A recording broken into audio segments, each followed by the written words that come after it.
பத்திரகாளி மாதிரியான 10 விதமான காளிகள்லாம் அவதாரங்கள் இருக்கு. ஆனா நம்மளுடைய காளி போட்டோவை தாராளமா வீட்டில் வைக்கலாம். ஒவ்வொரு காளியை கும்பிட்றதுனால ஒவ்வொரு பலன்கள் இங்கு சொல்லப்படுகிறது. காளினாலே பயம், காளியை வீட்டில் வைக்கக்கூடாது, காளி வீட்டை ஒன்றும் இல்லாம ஆக்கிடும்னு சொல்லுவாங்க.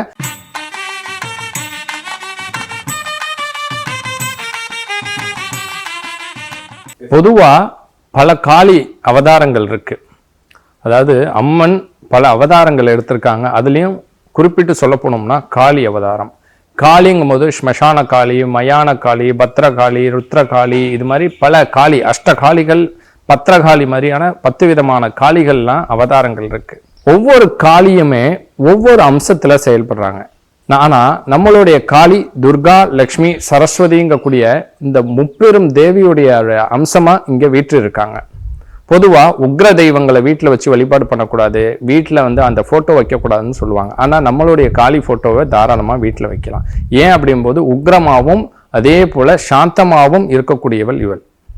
காளி வழிபாடு அப்படிங்கும்போது கண்டிப்பா எல்லோரும் செய்யணும்னு தான் சொல்லுவேன். ஏன் அப்படிங்கும்போது ஞானம் கொடுப்பவள் காளி தான்.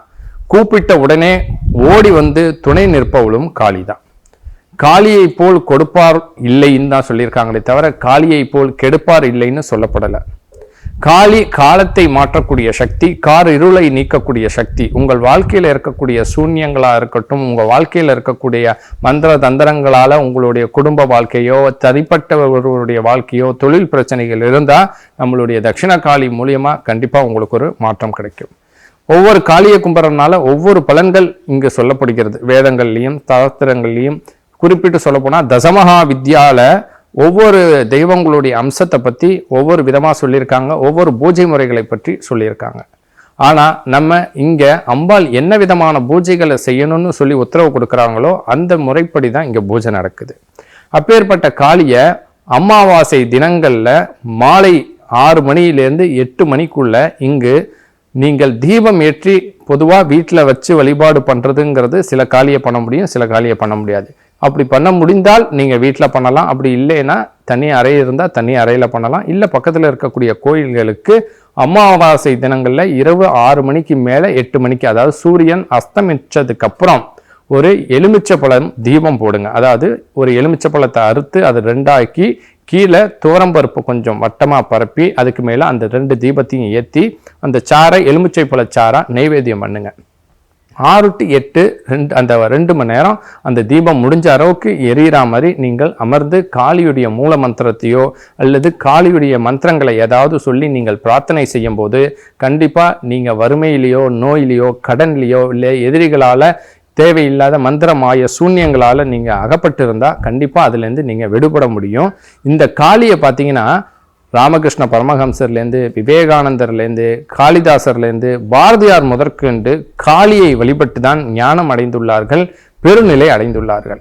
அப்பேற்பட்ட காளியை வணங்குவதால் உங்கள் வாழ்க்கையில் ஏற்றமும் முன்னேற்றமும் கண்டிப்பாக கிடைக்கும். காளினாலே பயம், காளியை வீட்டில் வைக்கக்கூடாது, காளி வீட்டை ஒன்றும் இல்லாமல் ஆக்கிடும்னு சொல்லுவாங்க. ஆனால் எல்லா காளியும் அது போல கிடையாது. மயானத்தில் இருக்கக்கூடிய காளியை தான் வீட்டில் வச்சு வணங்கக்கூடாது. அதே போல பத்ரகாளியை வீட்டில் வச்சு வணங்கக்கூடாது. ஆனால் தட்சிண காளி, கிருஷ்ணகாளி, இது போல காளிகளை நீங்கள் தாராளமாக வீட்டில் வச்சு வழிபடலாம். நீங்கள் உதாரணம் எடுத்துக்கிட்டிங்கன்னா சனீஸ்வர பகவானை வீட்டில் வச்சு கும்பிடக்கூடாதுன்னு சொல்லுவாங்க. சனி சிக்னாப்பூர் போனீங்கன்னா சனீஸ்வர பகவானை எல்லார் வீட்லையும் வச்சு வழிபாடு பண்ணுறாங்க. அதே போல் கல்கத்தாவில் போனீங்கன்னா எல்லார் வீட்லையும் காளியுடைய படத்தை வச்சு வழிபாடு பண்ணுறாங்க. ஒவ்வொரு இடங்களில் எந்த இடத்துல அந்த தெய்வம் சிறப்போ அந்த இடத்துல இருக்கக்கூடிய சிறப்பு வாய்ந்த தெய்வத்தை எல்லோரும் வீட்டில் வச்சு வணங்க தான் செய்கிறாங்க. அதனால் தாராளமாக காளியை நீங்கள் வீட்டில் வைத்து வழிபடலாம். ஆனால் சாந்த சுரூபமாக இருந்த காளியை மட்டும்தான் வீட்டில் வச்சு வழிபடணும். எல்லோரும் நலமுடனும் வளமுடன் வாழ தட்சிண காளியை நான் பிரார்த்தனை செய்து கொள்கிறேன்.